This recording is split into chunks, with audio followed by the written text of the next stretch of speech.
Telluride, yeehaw! That's what I'm talking about. It's a real Colorado vehicle made in Georgia. From a Korean company. We ride all over the world, you hear what I'm saying?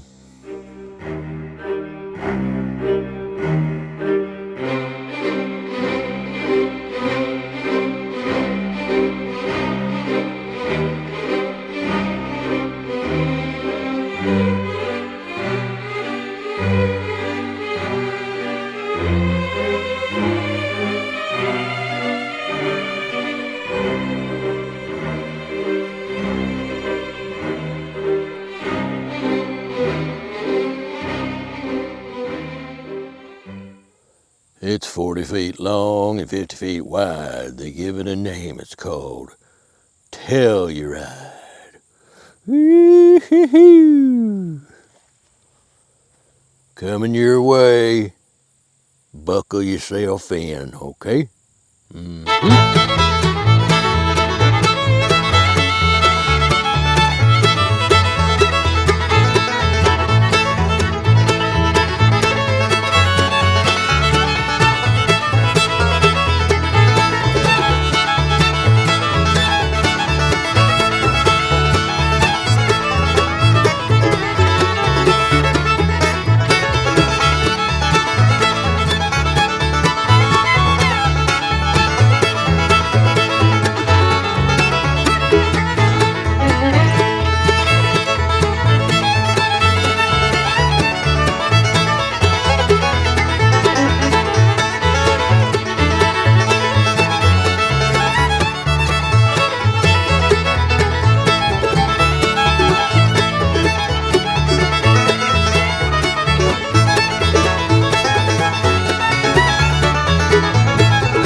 As Jed Clampett used to say, whoo, doggies.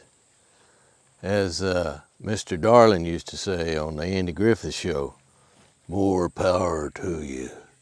Well, here you go, folks. This is the king of the Kias, in my view. It's the Telluride.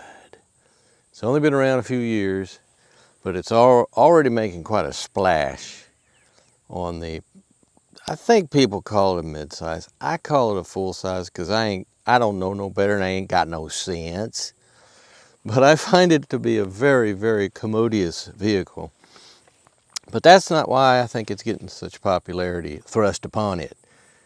It's a really excellent job at putting together a real refined SUV that can do all kinds of things. It can tow 5,000 pounds. It can haul 1,173 pounds worth of people, stuff, items.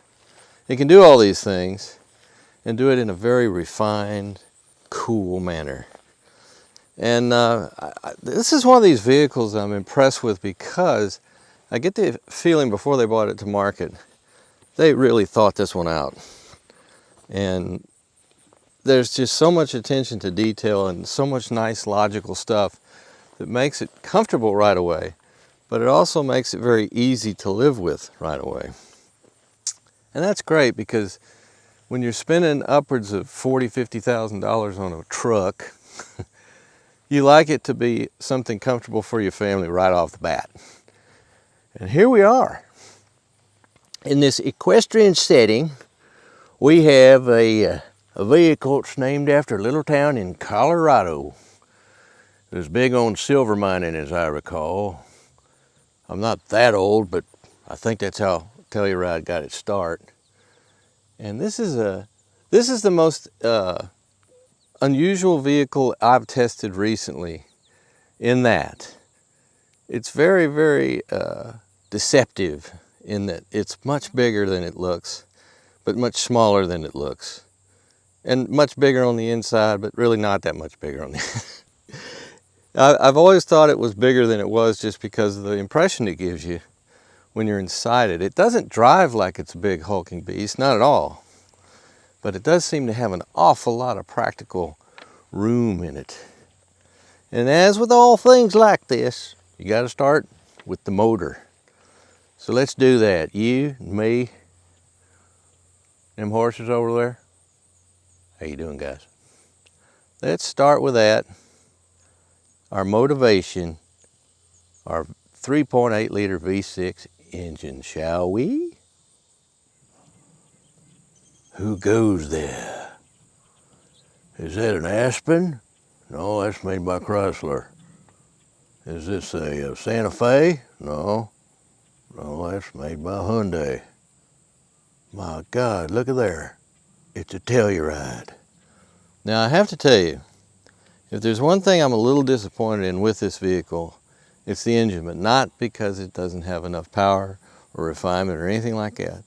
I've just been experiencing lately a lot of engines that were just beautifully dressed in the engine compartment of the vehicle in question. And this one, by comparison, especially since I just finished with that with the Subaru WRX, this looks rather mundane, plastic even. You got your covers on there to hide a myriad of wires and hoses and things like that. But it is transverse mounted, this 3.8 liter V6, and it produces 291 horsepower at 6,000 RPM, which is getting up there, folks, for that horsepower peak, and 262 foot-pounds of torque at 5,200 RPM, which is also getting up there, but I'll tell you, it really doesn't drive like you have to wring it out to get it to do stuff. At least I haven't been pulling a trailer or anything with it, but so far in just general driving, it's been a real nice engine. It's very smooth, and it's mated to a 8-speed transmission that suits it beautifully. They calibrated it great. That in combination with the rear axle ratio of, I'm not sure what it is, 3 something probably. But it just gets out real nice. I mean, it scoots along very, very nicely, and it never seems like it's overly laboring. Imagine if you had a trailer and you were hauling, if you actually driving around Telluride, Colorado, it may run out of air a little bit. Not turbocharged, you see, which would be very helpful in the mountains, but it's a nice engine. And I think it's a very fitting engine for 90% of the people that are going to drive this vehicle. I think will find it just right. And the really interesting thing about it is it does very nicely in the fuel economy department for such a big old vehicle. It really does. I mean, like I said, and going back to my original point, which is I feel like the Kia people really did their homework on this. And there is a similar Hyundai version of this, by the way. But I'll tell you one thing about it. I will not mention it. We do not speak its name until I review it. But the last one I had, this Kia has a conventional shifter for the transmission. Whereas, if I recall right, the Hyundai version had push buttons that I did not like. So, you know, I'm already predisposed with this Telluride. Very, very nice vehicle. You got to do that, you know, when you have a big old thing like this, you got to treat it thusly. It's a truck, but it ain't a truck because all them people get inside, right inside there, you see? And wait till you see the inside. Oh my good diggity dog. There's room, and more so. But let's look at the hatch area, shall we? Very important on a vehicle like this. How much room do you have back there? My lord, I suspect many things. I believe the Fremen exist in vast numbers. Vast. And we could probably put them all inside this Telluride. Well, that was some dialogue I stole from the original David Lynch movie Dune. Which, I'm not sure why. Maybe I'll have to, maybe there'll be a clip from that film in this review. Who knows? But I've put the third row seat down. And look at all this cargo area. It's quite plentiful. And that's what, like I said, with the third row down. And see, you may be thinking, well, I'm just looking at, that's the second row right in front, second row captain's chairs. Yeah, that's true. But they fold forward as well. Matter of fact, well, watch this. You're going to like this. Whoa! I did that with my mind. It's a Jedi mind trick. But look at all that room in there for your cargo items. Really nice. Now, when all 3 seats are deployed for humans, there's not a whole lot of space back here. With there's where your, let me show you this here.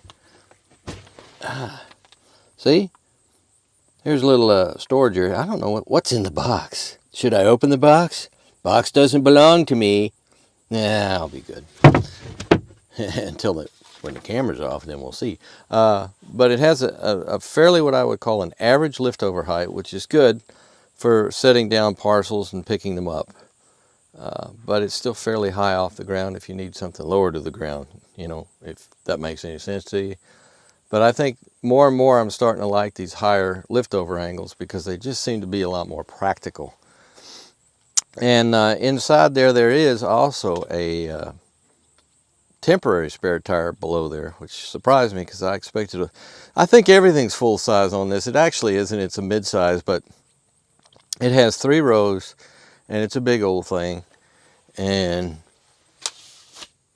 here we go. Witchy Maroney. Thought I forgot about it, didn't you? Well, I didn't. So this right here, let's see what we got. As you can tell, we have it is actually built not in Telluride, but in Georgia. And it's $49,120 when you get rid of all the options and shipping and everything else. This is the SX as in Sierra X-Ray, which I pretty much believe is the top of the line, and it feels like it because it's got very nice leather upholstery and all those good things. But as you can see, look at that miles per gallon. 19 around city and then 24 on highway and 21 overall. For a vehicle this size, that's very good. And you don't feel like there's a compromise in performance in order to get there either. That's another thing. Again, well thought out. Attention to detail. All that good stuff. You got to admire the things when people do it right. You really got to sing out. Sing out with the praises, because doing things right is always nice. How about that, huh? And we push the button. It is, of course, power actuated, as all the vehicles are that are like in this class now. See, it's even got them cool, what I want to call Western taillights for no reason whatsoever, except it's called a Telluride.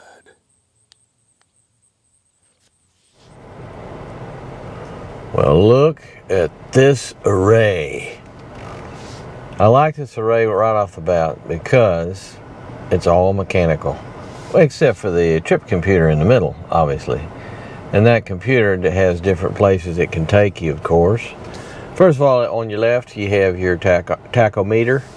On your right, you have your speedometer with the lower fuel gauge, and over on that left side with that tachometer, of course, your temperature gauge. Like good old-fashioned stuff. Very easy, always there. By the way, you don't have to access it. It's like permanente. And what we have here is there's your compass, and there's your following distance visual to go along with your adaptive cruise control. And then we have a variety of settings. Oh, there's a heads-up display. Somehow that got turned off.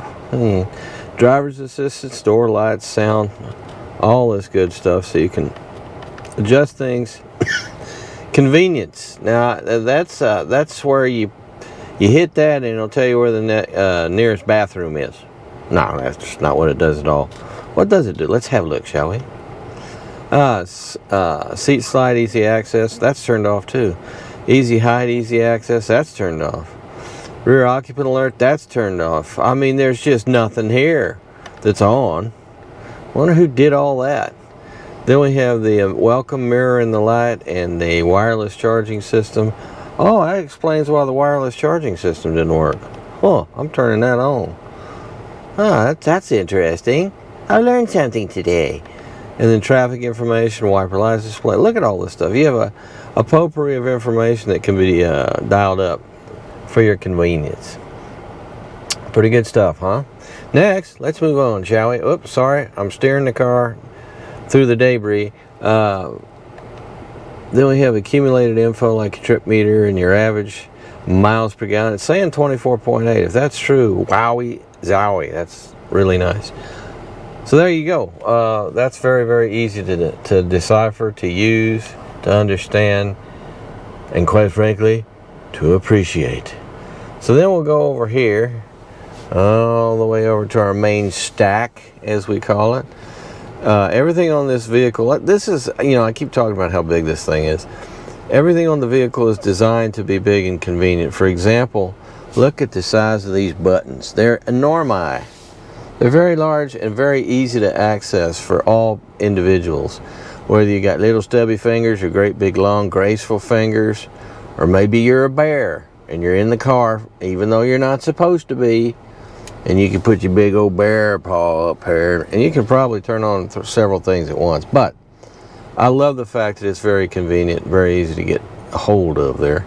And up here, of course, we have our screenage, which has your navigation system. Shall we go there? Let's go to the map. And there we go. And as you can see, it's a 3D type, which is great. I really enjoy the 3D. Almost all 3Ds, you can put it in 2D if that's what you're more comfortable with, of course. But it's a very easy system to use. You touch it like that, and if you want to get closer and closer, you can do that. Oh, that's close as we'll get. Now let's go further away like we're an airplane. Flying away. Look at that. Yep. Very nice screen. Very clear, high definition sort of animal. Extremely good. Extremely easy to deal with.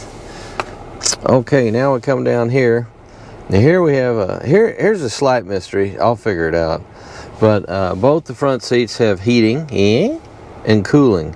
And apparently there's an automatic setting somewhere in the works, in the settings situation, that automatically starts cooling the car when you get into it when it's hot.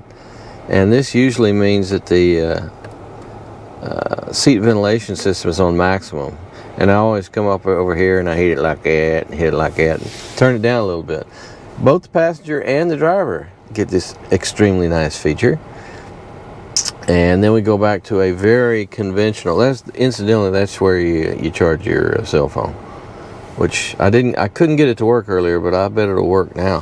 Hey, shall we find out together? Let's see here. We'll take it out, put it on here.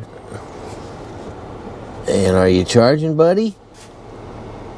No. Well, it could be here's the thing. If you have a case like I do, sometimes these things, wait a minute, it dimmed though. Hang on. Ah! We're charging now, folks. There we go. But anyway, very convenient place to charge your cell phone. And it is in fact charging. Good on you. Good on you, Telluride. So then we come back to our very conventional shifter. And as is so often the case, you can go down the drive and then you can kick it over for your manual mode. In this case, I believe it's 8 speeds. Forward, 2, and backwards, 1, and over to drive. Very easy to deal with. And here we have our wheel control area / drive mode indicator. We're on smart right now, but if we want to go to sport, there you go. We're on comfort now. Where did comfort come from? Oh, right there. I jumped right over sport. Sorry. Here we go to sport. There's sport. It's red, because you know how sport is. It's red. It's always red. And this will probably be green because, yes, it's eco. Clever, huh? And then you go to the snow rating, which, sorry about that. There we go. There's snow, which is white. I mean, you can figure this stuff out in advance if you want. And then here's our wonderful central locking differential, which will lock the front and rear axles for, let us just say, rough going. There is no true low range, but I think if you put it in the snow rating, I don't know if it will change gearing at all, but it'll be prepared to deal with deeper and nastier stuff, that's for sure. Because this is, again, it's not really a true hardcore off-road vehicle, but it is a all-road vehicle and an all-weather vehicle. That's what it's designed to do. Way over here,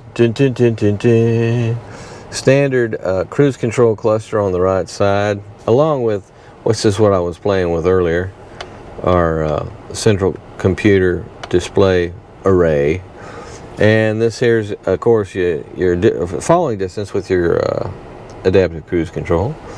And over here we have your sound center with your volume and your pre-selecteds and your mode and your telephone. Hello, telephone, goodbye. And then you have all the wonderful, a good standardization in terms of your windshield wipers and your lights. Nothing here that's difficult, nothing here that you have to spend a lot of time learning. It's all very, very, very practical and intuitive, which nothing's better than that on your car to have it, so it makes sense. So anyway, that's the main instrument cluster operating center of your Telluride.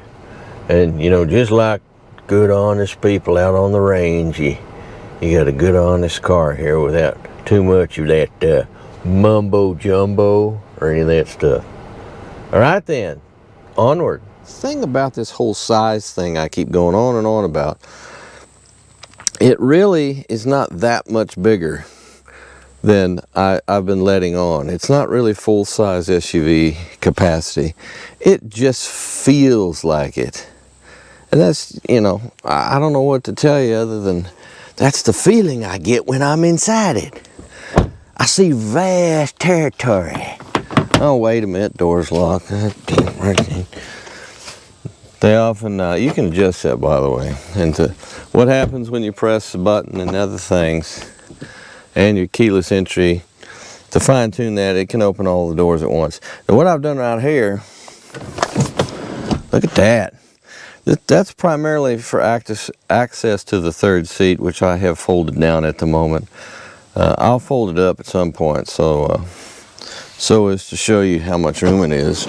But here's your captain's chairs, and here's your massive roof, complete with your equally massive, I call that actually a window. It's not really a sunroof or anything, but it does have a shade that closes completely if you wanted to. But that, in and of itself, gives you so much room, the feeling of room and power. And as you can see, you'd have a real hard time getting two people in one of these captain's chairs. And if the captain's really huge, well, you're just going to have to sit on his lap. Or her. Could be a her. Absolutely. Absolutely. And the floor is nice and flat. And so you can slide back this seat to get to the rear seat. Or there's a big old aisle right here. Look at there. Right there. So you can actually go through the aisle if you have to. It's like being on an airliner. And there's that massive cargo moi. Moi? I think I meant maw. But that's a lot of room back there. I'll give you the exact numbers later. If I haven't already, I will. Or will not if I haven't, and I didn't, but I might. And I will soon. What else does this thing have? Well, we have real nice air conditioning vents up top here, which are great because the cold air comes down and falls on you instead of like rising up. There's all kinds of theories about where the best place to put vents are. In a car, the ultimate result is the same. Ah, there we go. And we have each of your captains he or she's do have their own map light, as you can see. And what else do we have here? Well, we got these things that I always love. Is your window shades. See? You just hook them in there like that. See, it's a great design. Well, there's one of them anyway. But anyway, those are nice to have too on those days when you're going across the Sahara Desert. Or, you know, just the parking lot in Georgia where they built this thing. Because it can get real hot down there too, let me tell you. But lots of room, lots of leg room, lots of headroom. There is a degree of, you can slide back like I just did. Or you can slide forward, woo-hoo, and crash into the front seat if you want. If you're into that, you can do that. No one's going to stop you from doing that. You got one of these things with these kids, I tell you, they think of all kinds of wonderful little doodads and things to make life easier. On both sides here, you got a USB port. That's nice. And then you got a grocery bag hanger.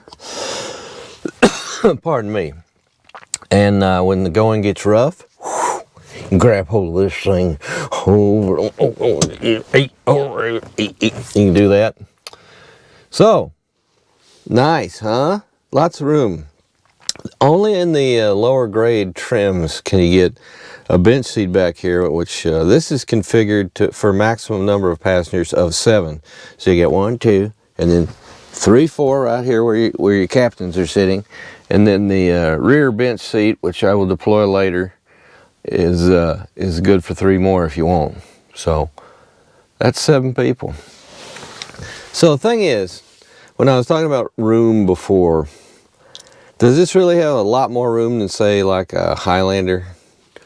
Or, you know, how about a Chevy Traverse?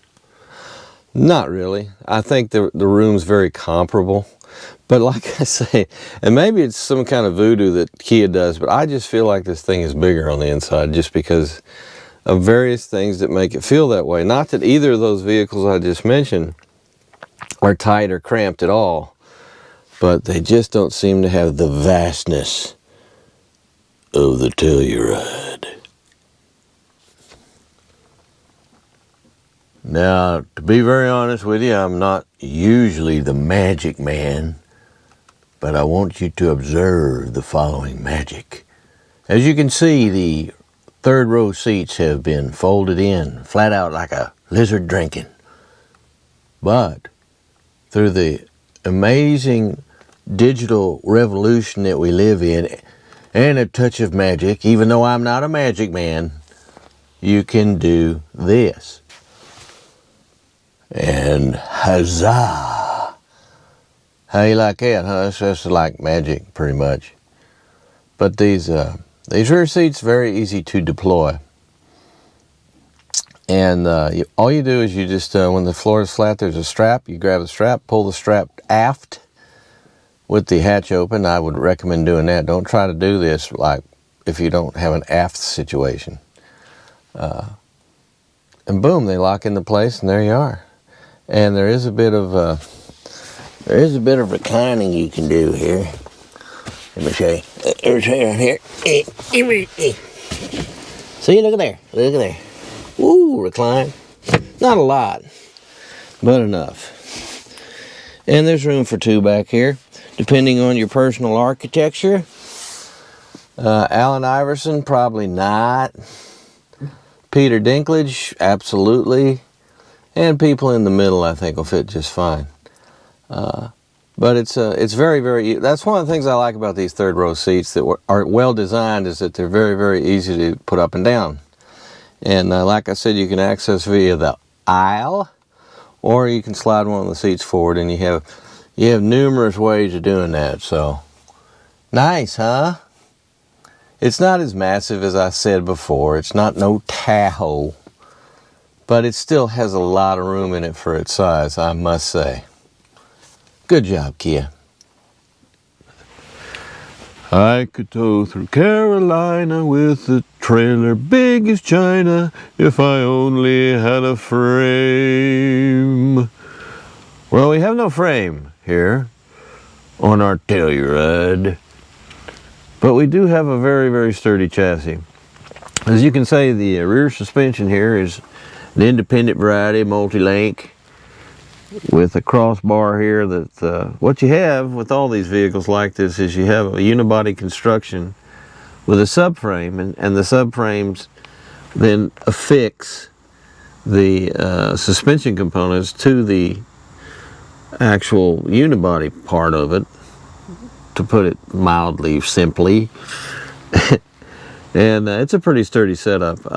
It's just not, in my opinion, as optimal with really, really big trailers as you get with a body on frame construction. But there were those who actually know more about this that will dispute that. But our Telluride is equipped to tow 5,000 pounds.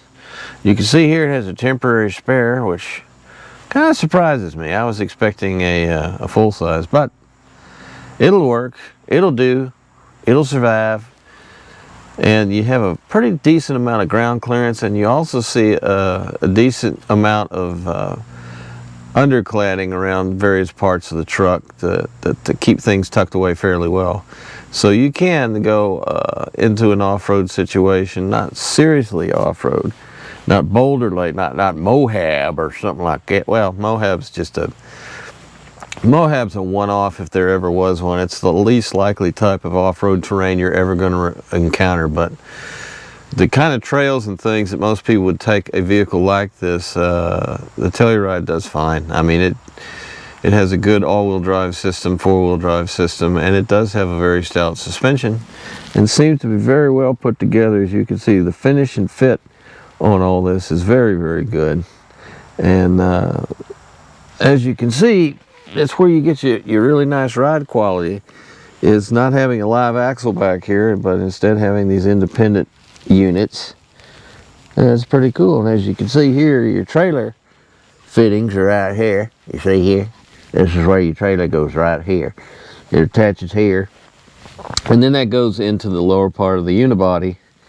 And I just wonder if this thing was a body on frame thing, if you could tow more with it. Well, probably not. Not with the 3.8 liter V6, which is a very strong engine. But if you're getting into the seriously nasty types of trailers, them great big Airstreams and stuff like that, and that big giant boat, that dive boat, that Boston Whaler that I'll probably never own, then you need something a little more substantial. But for most families, I'm telling you, this is a real good way to go. Very smooth riding and very solid. All you need. It's pretty outdoors and big inside. That's why they call it the Telluride. You think they'll go for that up at Kia? You think they'll? Nah, they won't.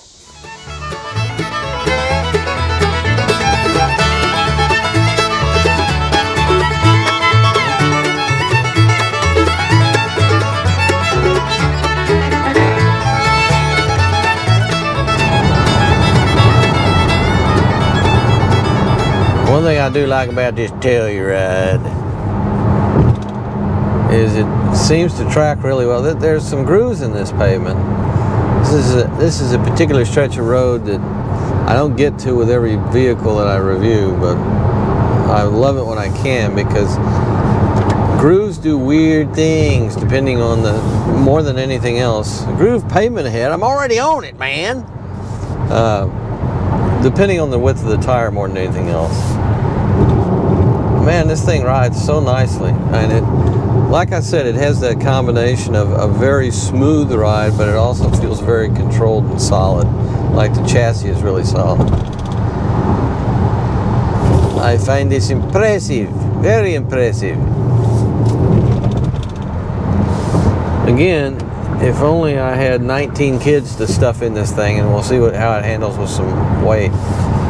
But this is of course, the fact that the second row is captain's chairs, which I don't understand, because the captain doesn't sit in the second row, he sits up front. Those would be the observer's chairs. If we are actually in a cockpit or the bridge of a ship. But anyway, where was I? Oh yeah, it's grooved pavement. It's always interesting to see how the car does, and I know a lot of people when they get a vehicle, they'll put different size tires. Everyone changes tires. You have to change tires after you put X number of miles on the car. You need new tires. But I don't know what the actual percentage is on SUVs in particular, where they actually change the tire size. And there's two things that affect that, how it's going to handle those grooves. One is the width of the tire, and the other is the tread pattern. I don't know which is actually more dominant, but I think it's one of those things that they work in combo. And in this case, it's a very good combination for handling them easily. I'm probably overly sensitive to it because I did so many years ago. I did so much traveling around this country by motorcycle. I did a lot of long trips and a lot of different road surfaces with a lot of different motorcycles, and some of them were a real nightmare on groove pavement. I mean, it would shake. The handlebars would shake quite a bit, and you learn that that's all they're going to do. They're shake. It's not going to pitch you onto the ground or anything.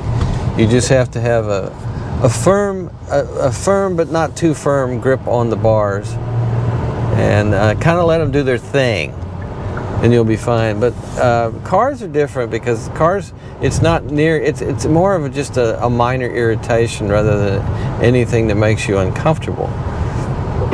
But I still find it interesting how a particular vehicle does on grooves, because every once in a while you get one that does a little traveling around, and the grooves can literally steer the tires around. So it is a very quiet place, this cave that I am driving down the road. This massive container which you can put many things. You can put people, you can put other things.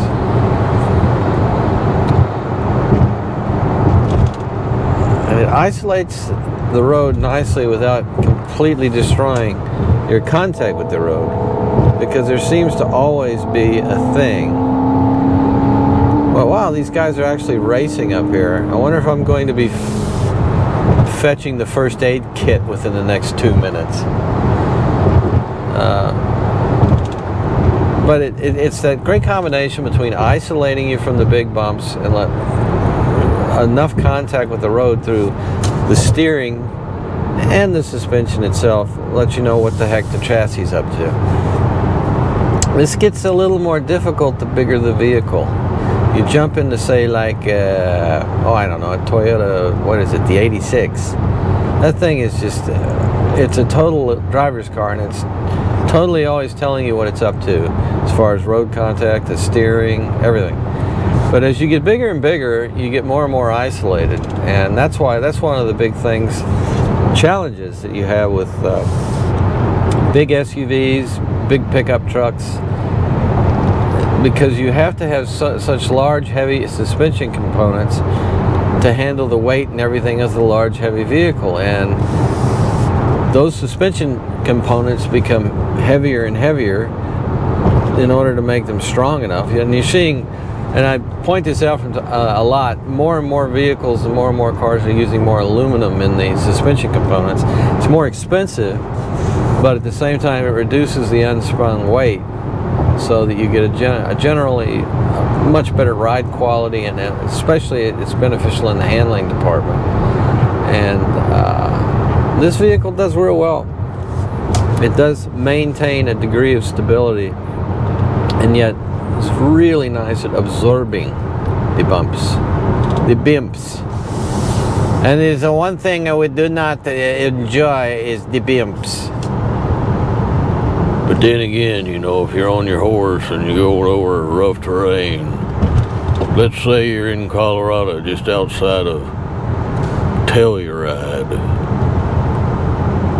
you want to maintain a certain degree of comfort in the saddle. These seats are nice. I think these seats are the type of seats that you get in a lot of vehicles like this that could accommodate a wide variety of body sizes very, very comfortably. And at the same time, they offered a decent degree of lateral stability because of the size of the side bolsters.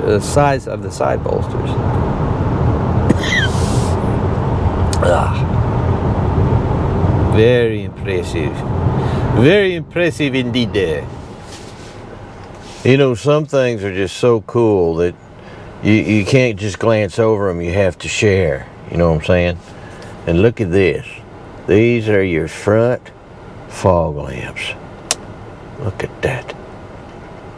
Is that great or what? Off. On. I really like the look of this. Those little squares are actually a design thing that you will also find. Well, here, I'll show you. Hang on there. I'll show you where they are. There's another place where you see these squares. Be quiet, car. Yes, I have the key in my pocket.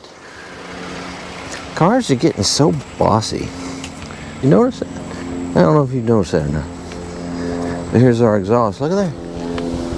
Once again, we seem to have a similar visual cue, a styling note, if you will.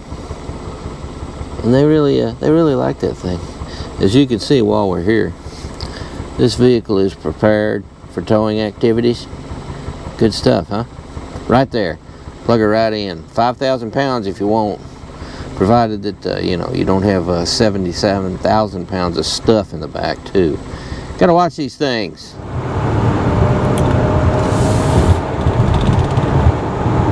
Dun, dun, dun, dun, dun. If you see a big old cave, you want to go inside.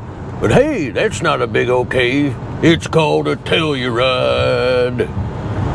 Yes, I will be charging Kia for my little song. When they try to put it in commercials, that'll have sweeping vistas, great mountains in the background, or in my case, horses. There'll be horses around there, around that vehicle. So, what is the downside of this vehicle? Well, I don't know. I'll be very interested to see what my overall mileage is, because it's telling me I'm getting 25, which is compact SUV territory with a 4-cylinder. And this is a big old thing with a V6. If it's actually getting that good of mileage, and it may well be, that is really impressive. I mean, you're competing with some vehicles out there that most of them, they can tow more, but in every other aspect, they're really not any better. In some ways, not as good, and they get 17 miles per gallon. Think about that for a minute.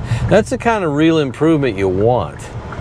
Like all these the pickups, the new pickups that are supposed to be getting such better mileage, especially the hybrid versions, and they don't. They get 2 or 3, and you can make all kinds of arguments about that saves so much fuel with a vehicle that guzzles gas like a pickup truck. If you make it get 2 miles per gallon better over time, you'll say, look, the fact of the matter is we need to have full-size trucks and SUVs that are getting 25 to 30, and we don't have those. Not really. And they're still focusing so much more on performance, and especially towing ability with a lot of the full-size SUVs. And how many people actually tow a trailer of any size with one of these things? It's the same group of people that buy a full-size pickup and never haul anything in it, or a bass boat that weighs 1,500 pounds that they could pull with a Prius. There's that. But so the manufacturers don't have a whole lot of incentive.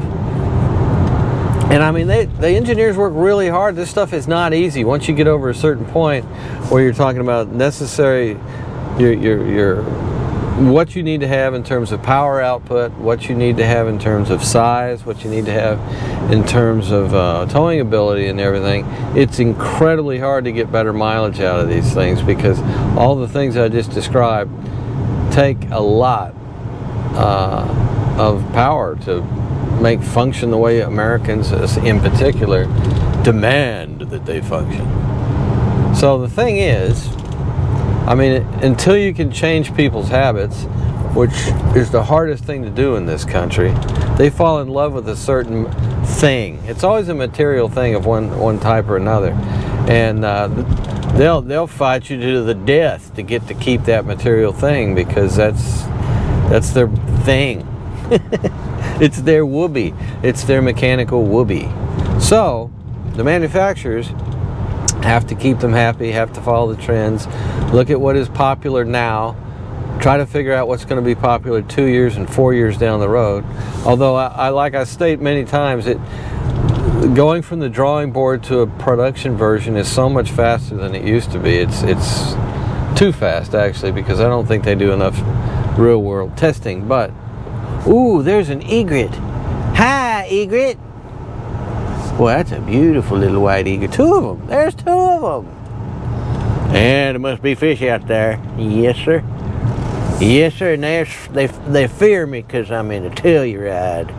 They know I could get 700 bass in the back of this thing, no trouble. Maybe even a swordfish, although they're rarely seen in freshwater ponds. I've seen, well, altogether with all the diving I've done in freshwater, I've seen 0 swordfish, none. No, I've seen you chain pickerel, right? A pickering. Is it pickering or pickerel? Well, I'll just call them the chains. I've seen them chains. They're beautiful, those things, by the way.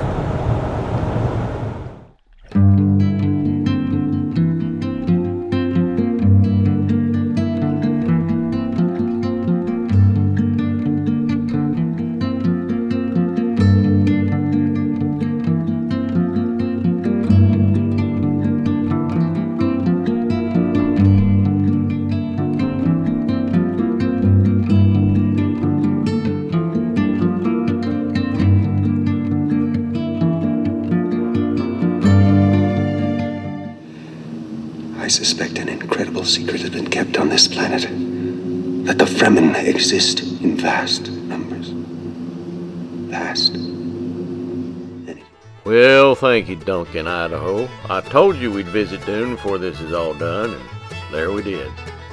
So I hope you enjoyed your ride in the Telluride. And I hope you'll take care of each other out there, drive safely, and get the vehicle that's good for you and not the other way around, alright? Take care, everybody. Until next time.